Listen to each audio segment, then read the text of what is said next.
여러분은 살아오면서 좋은 기회를 잃어버리고 나중에 가서 그 일을 몹시 후회해 본 경험을 갖고 계십니까? 저는 그런 일들이 종종 있었습니다. 98년도쯤으로 기억합니다만은 울산의 그 교회 목사님 한 분이 아드님이 삼성 아파트에 계시는데 집을 급히 팔려고 하는데 2,100만 원의 아파트를 사라고 제의가 들어왔습니다. 지금도 그걸 생각하면 왜 그걸 사지 못했을까? 그거 샀으면 돈이 몇 배나 불어가지고 그때 개척하느라고 돈 없어서 사지를 못했던 그 후회가 있습니다. 일반적으로 사람들은 자신에게보다 많은 기회가 있을 것이다 라고 생각을 합니다. 그리고 지나간 기회는 또다시 올 것이라는 기대를 가지고 살아갑니다. 그래서 다음에, 이 다음에 라는 말들을 우리가 쉽게 합니다. 그러나 여러분, 우리가 살아가는 인생에서 기회는 그렇게 많지가 않습니다. 아마 지금쯤 다시금 아파트를, 삼성 아파트 2,100만 원이 아니라 한 4,100만 원 사라 그런다면 땡빛을 내든 뭘든 끄덕간에 사겠습니다만은 그런 기회는 제게는 다시는 오지 않을 것입니다. 그리고 어쩌다가 찾아온 기회는 언제나 그 자리에서 나를 기다려주지도 않습니다. 그러므로 기회는 왔을 때에 붙잡아야만 합니다. 기회가 지나가기 전에 우리는 그 기회를 내 것으로 만들어야만 합니다. 잃어버린 기회, 이것은 우리를 얼마나 후회하게 만듭니까? 오늘 본문 1절에서는 기회를 잃어버린 어느 이름 없는 한 사람의 이야기로 시작이 되고 있습니다. 보아스가 성문으로 올라가서 거기 앉아있더니 마침 보아스가 말하던 기업 물을 자가 지나가는지라. 그러니까 롯을 아내로 맞이할 수 있는 대상자로서는 보아스 말고 사실 또 다른 유력한 한 사람이 있었습니다. 룻과 나오미의 인생을 책임져주고 그 땅을 구속할 수 있는 기업 물을 자, 곧 값을 지불하고 사서 그것을 다시 회복시킬 수 있는 회복자가 지나갑니다. 그리고 보아스가 그를 향해서 소리쳐 불러세웁니다. 아무개여 이리로 와서 앉으라 하니 그가 와서 앉으매. 이제 보아스가 그에게 물어봅니다. 당신이 룻과 나오미의 인생을 책임지겠소? 그런데 보아스의 말을 들었던 이 사람이 이런 시야에 거절합니다. 그는 이 거절로 말미암아서 세 가지의 소중한 기회를 잃어버렸습니다. 첫째는 룻의 남편이 될 수 있는 절호의 기회를 잃어버렸습니다. 둘째는 메시아의 가게에 들어갈 수 있는 기회를 놓쳐버렸습니다.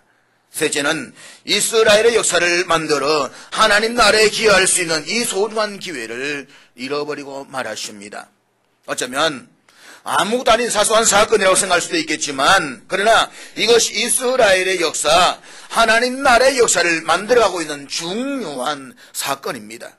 그렇다면 그는 왜 이 축복된 기회를 잃어버렸습니까? 그에게는 기업 물을 자, 곧 구속자가 될 수 있는 능력이 있었습니다. 본문 4절 말씀 보십시오.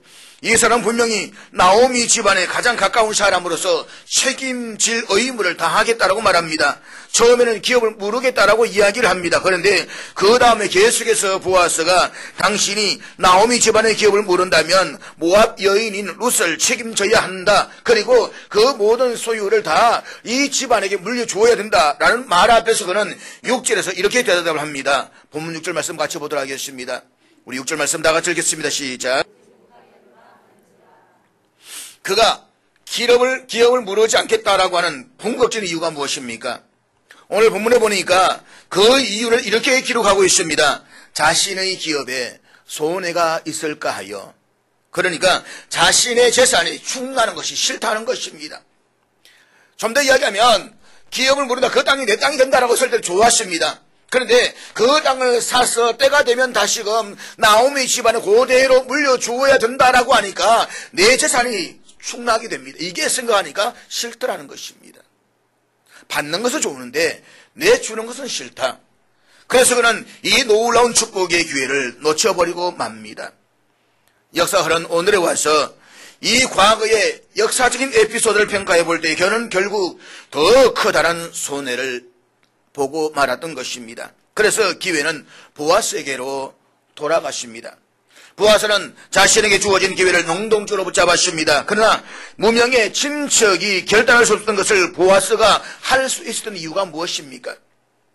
우리 오늘 본문을 통해서 보아스가 기회를 놓쳐버리지 않고 결단할 수 있는 이유를 세 가지로 정리해서 생각해 볼 수가 있습니다. 첫째로, 이익에 의한 삶보다는 책임에 의한 삶을 살기를 원했기 때문입니다. 약삭빠른 타산을 가지고 인생을 살아가는 사람과 보아스의 삶은 그 질이 달랐습니다. 보아스는 이익에 의한 삶보다도 책임에 의한 삶을 추구할 수가 있었던 사람이었습니다. 본문 앞장으로 좀 넘어가서 우리 3장 13절 말씀을 한번 보시기를 바랍니다. 룻기 3장 13절 말씀 우리 다 같이 읽도록 하겠습니다. 같이 읽습니다. 시작.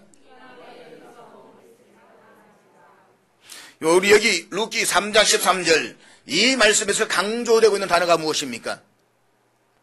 책임입니다.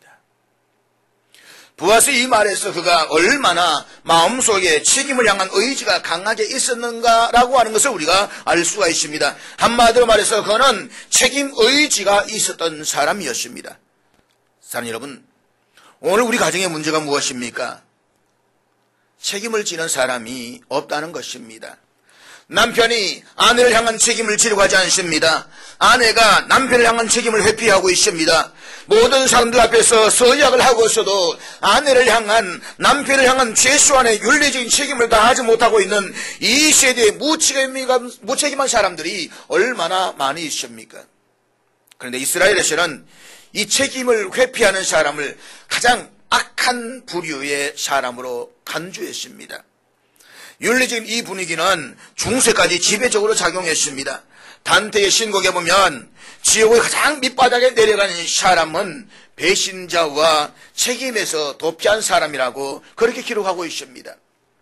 오늘 본문 7절과 8절에서 보면 책임을 회피했던 무명의 사람이 이상한 행동을 하나를 하고 있습니다. 다 같이 읽도록 하겠습니다. 같이 읽습니다. 시작. 오늘 이 행동이 무엇을 의미하는지 우리 신명기 25장을 찾아보면 보다 쉽게 이해할 수가 있습니다. 신명기 25장 7절에서 9절까지의 말씀 우리 한번 같이 읽어보도록 하겠습니다. 좀 길지만 같이 읽겠습니다. 시작. 그러나 그 사람이 만일 그 형제 아내 맞이하기를 절개하지 아니하면 그 형제 아내는 그 성문으로 장로들에게로 나아가서 말하기를 내 남편의 형제가 그의 형제 이름을 이스라엘 중에 잊기를 싫어하여 남편의 형제에 된 의무를 내게 행하지 아니하였나이다 할 것이요 그 성읍 장로들은 그를 불러다가 말할 것이며 그가 이미 정한 뜻대로 말하기를 내가 그 여자를 맞이하기를 절개하지 아니하노라 하면 그의 형제 아내가 장로들 앞에서 그에게 나아가서 그의 발에서 신을 벗기고 그의 얼굴에 침을 뱉으며 이러기를 그의 형제의 집을 세우기를 절개 아니하는 자에게는 이같이 할 것이라 하고. 여기 보면 그 당시 이스라엘에서 책임을 회피한 사람에게 행했던 두 가지의 행동이 있습니다. 신을 벗기는 것과 얼굴에 침을 뱉는 것입니다. 그러면 모세가 호렙산에서 떨기나무 불꽃 앞에 섰을 때에 하나님께서 내 발에서 신을 벗으라 라고 말씀하신 이유를 우리가 짐작해 볼 수가 있습니다. 물론 첫째는 그곳이 거룩한 곳이기 때문에 신을 벗어야 된다라는 의미를 가지고 있습니다. 그렇지만 오늘 신명기 25장에 기록된 이와 같은 이스라엘의 관습과 비교하면 거기에는 한 가지 더 중요한 의미가 있습니다. 지금 모세는 노예로 고통을 당하고 있는 이스라엘 백성들을 이끌고 애굽에서 나가야만 합니다. 그런데 백성의 지도자로서 책임을 걸머졌어야 함에도 불구하고 그는 그 일이 어렵고 두렵다라고 느낀 나머지 홀로 이 광야로 도피하고 만 것입니다. 즉 하나님께서 부여하신 책임으로부터의 도피가 모세의 발에서 신을 벗기는 또 하나의 이유가 되었다는 것입니다. 좀 더 말한다고 한다면 단순히 신발을 벗기면서 끝나는 것이 아니라 책임을 회피하는 사람들에게 오늘 신명기 25장의 말씀에 의하면 얼굴에 침을 뱉으라고 했습니다. 그만큼 책임을 감당하지 못한 것은 모욕적인 삶이라고 볼 수가 있다라고 한 것입니다. 오늘 교회 문제도 감당해야 할 책임에서 도피하고 있는 사람들의 문제입니다. 어떤 사람이 오늘의 한국교회를 바라보면서 이런 지적을 한 바가 있습니다.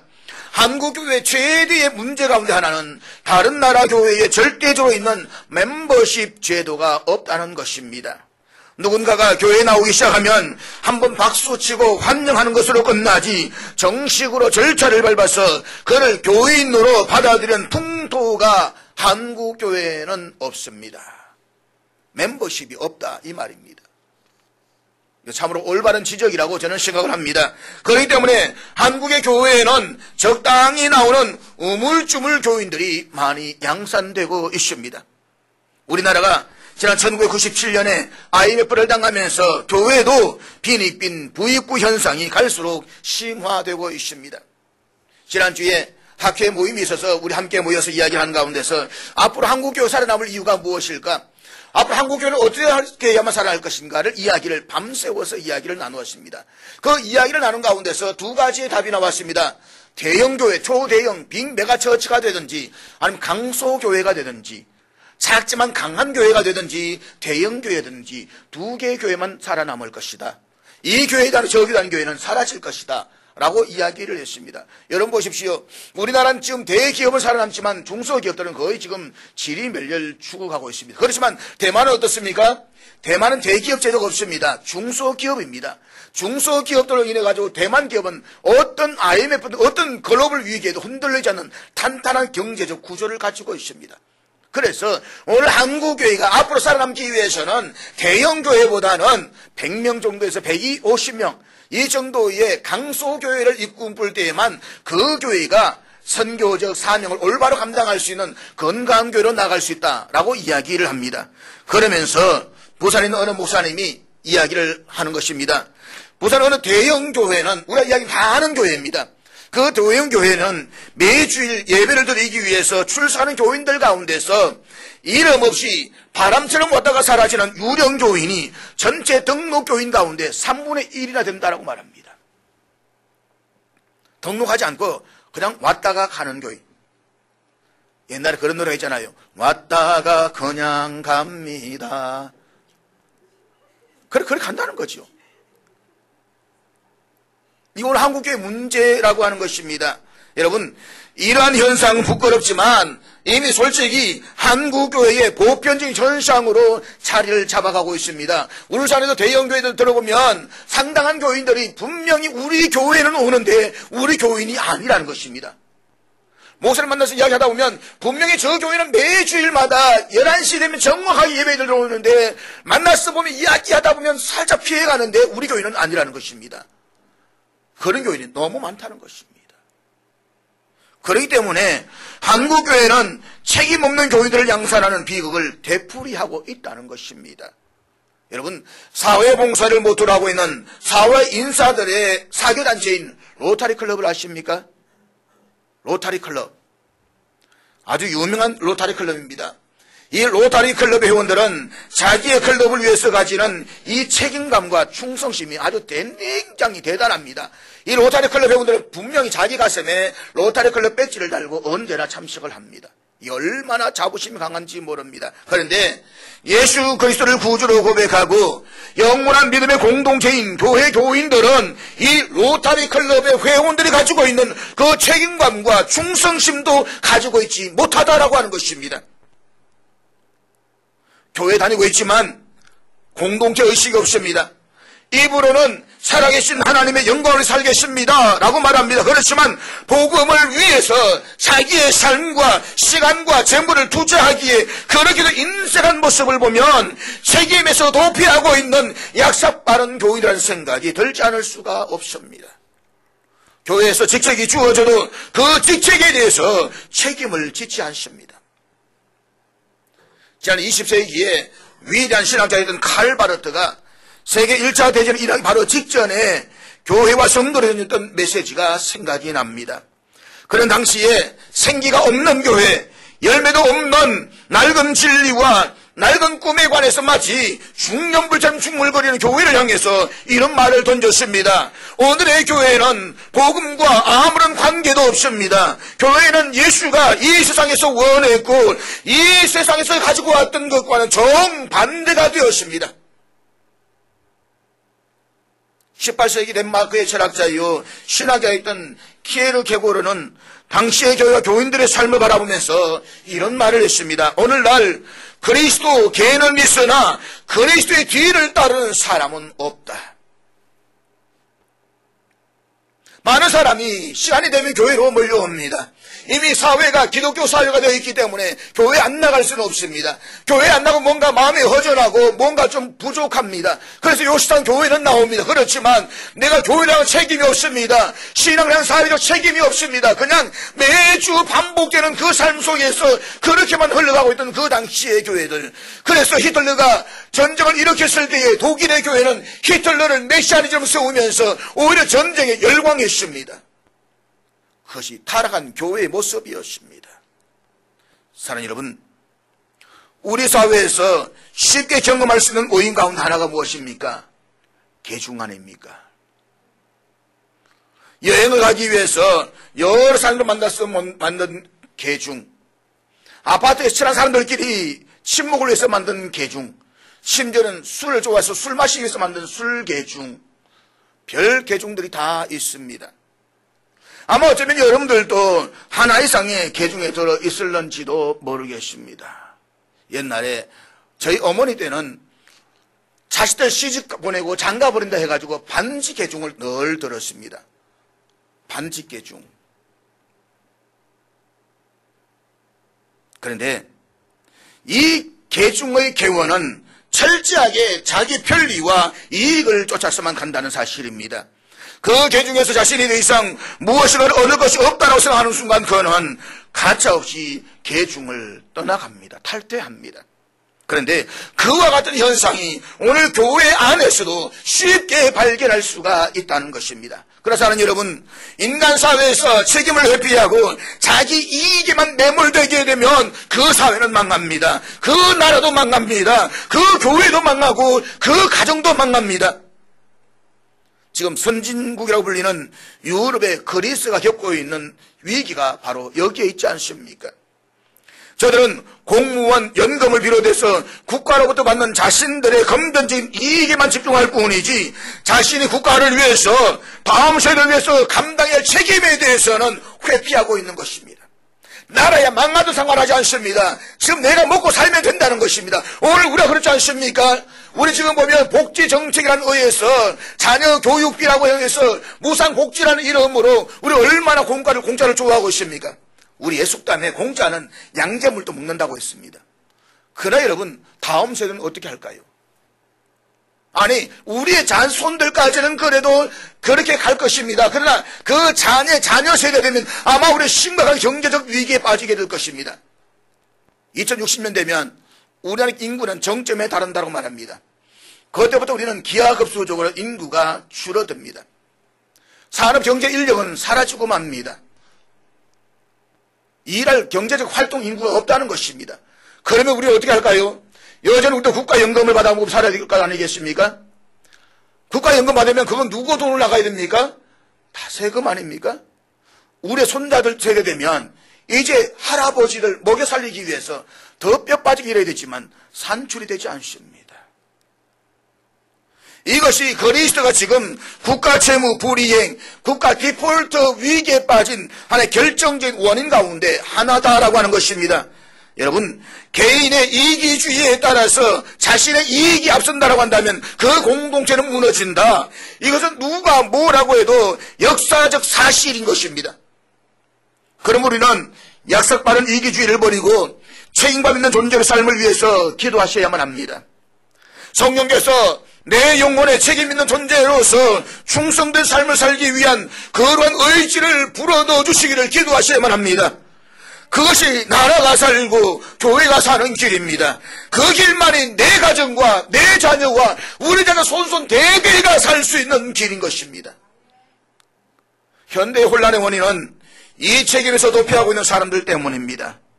신을 벗기고 그 얼굴에 침뱉음을 당해야 할 사람들이 우리들 주위에 얼마나 많이 있습니까? 그 다음에 묻습니다. 당신은 살아계신 하나님 앞에서 책임을 다하고 있는 책임 회원으로서의 삶을 살아가고 계십니까? 보아스는 자신이 돌아올 어떤 이익보다도 책임이 앞섰던 사람이었습니다. 만일 그가 기업 물을 자의 책임을 내게 이행하기를 기뻐하지 아니하면 여호와께서 살아계심을 두고 맹세하노니 내가 기업 물을 자의 책임을 내게 이행하리라. 이 사람이야말로 메시아의 가게에 들어갈 만한 자격 있는 사람이라고 생각되지 않으십니까? 둘째로 소유의식을 극복했기 때문입니다. 보아스가 이러한 결단을 할 수 있었던 배경에는 그의 철저한 정직의식이 있었습니다. 기업을 모른다라고 하는 이 말에 담겨있는 그 당시에 관습에 있었던 철학적인 중요한 전제는 모든 것은 궁극적으로 하나님께 속해 있다라고 하는 사상입니다. 땅도 재물도 사람도 그것이 내 것이라면 내 것 마음대로 하려고 하는 것이 사람의 마음입니다. 그래서 그 당시의 말에 의하면 안식년이 되면 모든 빛이 탕감되고 노예도 희년임이 되면 자유인이 되었습니다. 이것은 다시 말해서 모든 것은 다 내 것이 아닌 하나님의 것이다 라고 하는 것입니다. 이 사실을 다윗은 시편 24편 1절에서 이렇게 고백하고 있습니다. 우리 다 같이 읽도록 하겠습니다. 같이 읽습니다. 시작. 땅과 거기에 충만한 것과 세계와 그 가운데 사는 자들은 다 여호와의 것이로다. 이런 물질관을 가지고 있었기 때문에 이스라엘 백성들은 성전 건축을 준비하면서 즐거운 마음으로 하나님 앞에 헌신할 수가 있었습니다. 역대상 29장 13절 14절 말씀 보면 다윗이 성전 건축의 모든 준비를 끝내놓고 이렇게 고백합니다. 같이 읽겠습니다. 시작. 보아스는 이런 사상, 다시 말해서 나는 하나님이 요구하시는 것이라면 즐겁게 이 희생의 값을 치르겠다. 내 모든 소유는 주의 것이다 라는 인식의 바탕 위에서 삶을 살았던 인물이었던 것 같습니다. 그렇습니다. 여러분, 지금 나에게 있는 물질은 내 것이 아닙니다. 나에게 있는 건강도 내 것이 아닙니다. 하나님께서 나에게 잠시 맡겨주신 것에 불과한 것입니다.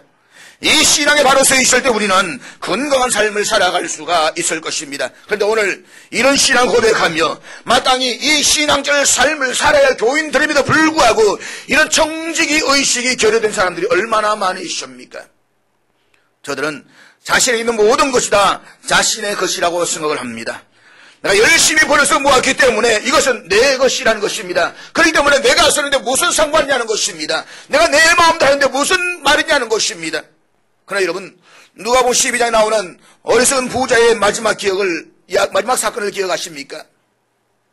그는 오늘날 말하자면 자칭 성공한 사업가였습니다. 사기쳐서 부자가 된 것도 아니고 열심히 땀 흘려서 노력해서 부자가 되었습니다. 그런데 어느 날 자신의 모은 재산을 바라보면서 자신한테 이렇게 위로합니다. 내 영혼아, 평안히 쉬고 먹고 마시고 즐거워하자. 여러분, 우리 여기에서 오해하지 말아야 할 사실이 있습니다. 이 부자가 평안히 쉬고 먹고 마시고 즐거워하는 그 자체가 죄가 아닙니다. 성경 결국 그것을 죄라고 말하지 않습니다. 문제는 그의 이야기에서는 이웃과 하나님에 대해서는 온데간데 없고 오직 자신만 존재하고 있다는 것입니다. 사회적 책임을 결여해버렸습니다. 내가 한날 사회적 책임을 다 잊어버렸습니다. 온전히 자기만 쉬고 먹고 마시는 것에 여기에 집중했다라고 하는 것입니다. 그는 평생을 오직 자신만을 위해서 살아왔습니다. 결국 보다 못한 하나님께서 그에게 이렇게 말씀하십니다. 어리석은 자여, 오늘 밤에 내 영혼을 도로 찾으리니 그러면 내 준비한 것이 누구의 것이 되겠느냐. 하나님의 이 말씀은 소유의식을 극복하지 못하고 살아가고 있는 오늘 이 시대의 영혼들을 향한 심판의 말씀입니다. 그러므로 우리는 소유의식이 아니라 정직의 의식을 가져야만 합니다. 내 것이 아니라 하나님께서 나에게 잠시 맡겨주신 것이라는 이 신앙을 가지고 살아가야 되는 것입니다. 그것이 보아스가 축복을 받을 수 있던 비결이었던 것입니다. 셋째로 그에게는 하나님을 따르는 삶을 살기를 원했기 때문입니다. 보아스의 결단을 우리는 구속자로서의 결단이라고 말할 수가 있습니다.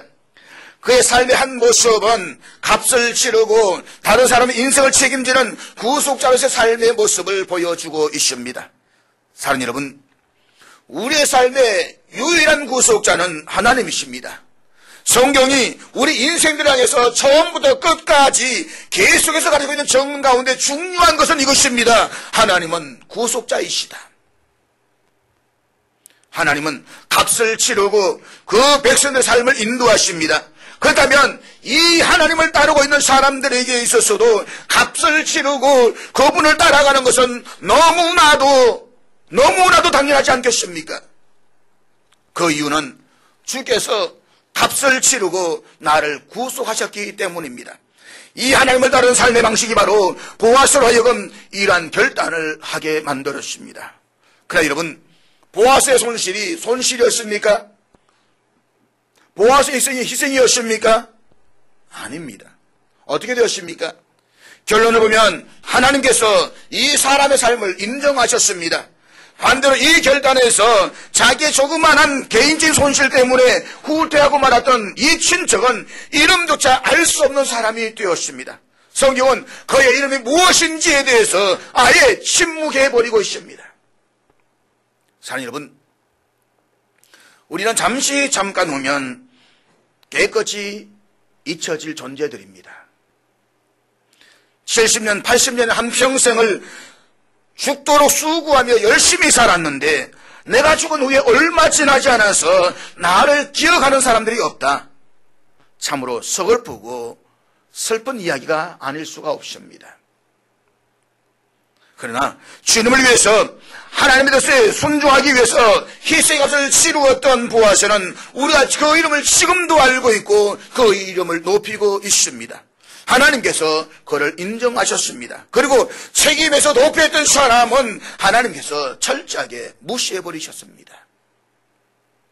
사랑하는 여러분, 주께서 하시는 나의 존재들, 이 아심의 축복과 행복을 여러분은 아십니까?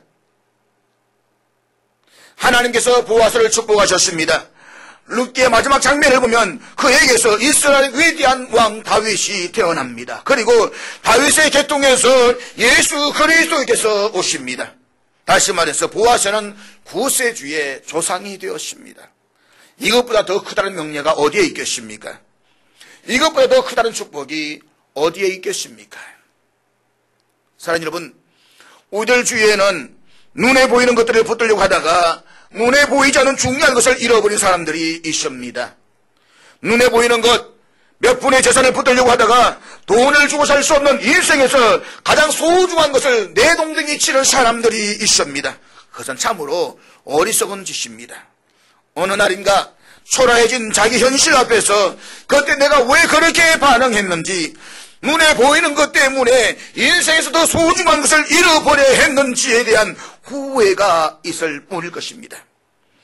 그러나 그 후회도 늦기 전에 할 수 있다면 얼마나 좋겠습니까? 후회도 늦기 전에 하셔야만 합니다. 후회도 때가 있기 때문인 것입니다. 믿음이 무엇입니까? 물론 믿음에 대해서 여러 가지 정의를 내릴 수 있겠지만 저는 믿음이란 이렇게 말하고 싶습니다. 믿음이란 오늘의 내 행위가 어떤 결과를 가져오려고 하는 미래의 결과를 예견하는 가운데 하나님의 은혜를 힘입고 기회를 붙잡는 것이다. 비록 그것이 지금은 손실이고 희생이라고 할지라도 개인의 이익보다는 하나님의 책임에 대한 삶을 살기를 결단하는 것, 이것이 바로 믿음입니다. 그래서 참된 믿음은 멋있는 것입니다. 인간은 기회를 잃어버려 놨어야 그 기회가 얼마나 소중한 것인가를 깨닫고 안타까워합니다. 그때 내가 왜 그랬을까? 그것이 내 모습이 아니었는데 더 귀하고 아름다운 선택을 할 수가 있었는데 잃어버리고 난 후에야 오열하고 가슴 아파하는 것, 이것이 우리 인간의 모습입니다. 사랑하는 여러분, 인생에서 돈보다 귀한 것이 있습니다. 재물보다 귀한 것이 있습니다. 눈에 보이는 것보다 더 귀한 것이 있습니다. 우리는 그것을 붙잡아야만 합니다. 그런데 미란 우리 인생은 인생의 마지막 한계의 상황에 꼭지점에서야 이 사실을 깨닫는다는 것입니다. 죽음의 자리에 섰을 때 비로소 우리는 이 사실을 깨닫습니다. 그러나 하나님의 무한한 사랑을 받고 있는 사람 여러분, 기회를 놓치지 마십시오. 기회를 붙드십시오. 그리고 믿음으로 사십시오. 그리고 믿음으로 하나님이 주시는 꿈과 비전을 다시 부활시키십시오. 문제가 기회이고 문제가 자산입니다. 문제는 얼굴을 숨기고 나타나는 하나님의 기회입니다. 인생에서 성장, 고통이라고 하는 것이 있습니다. 모든 성장에는 생명체는 고통이 다 있습니다. 그러나 그 고통의 기회를 붙잡으면 성장의 복을 누리게 됩니다. 고통이 힘들고 아프다라고 해서 포기해버리면 성장할 수가 없는 것입니다. 성장하기 위해서는 고통이라는 희생을 반드시 지불해야만 합니다. 오늘 우리는 또 하나의 위대한 기회 앞에 서 있습니다. 하나님의 나라를 위해서 주의 복음을 위하여 이 역사의 위대한 발자취를 남겨 복음과 세계 선교를 위해서 웅지의 비약을 할 수 있는 또 하나의 놀라운 기회 앞에 우리는 서 있다라고 믿습니다. 주님 앞에 어떻게 헌신하기를 원하십니까? 그도 오늘 선포되는 하나님의 말씀을 듣고 예배하는 저와 여러분의 결단인 것입니다. 성경 우리 인생들을 향해서 꺼림없이 책임을 강조하고 있습니다. 맡은 자들의 구할 때는 충성이니라. 내가 죽도록 충성하라. 그리하면 내가 생명의 면류관을 내게 주리라. 나는 선한 싸움을 싸우고 나의 달려갈 길을 마치고 믿음을 지켰으니 이제후로는 나를 위하여 의의 면류관이 예비되었으므로. 사랑하는 여러분, 마지막이 아름다운 자의 삶을 사십시오. 내 인생의 마지막이 행복한 자의 삶을 사십시오.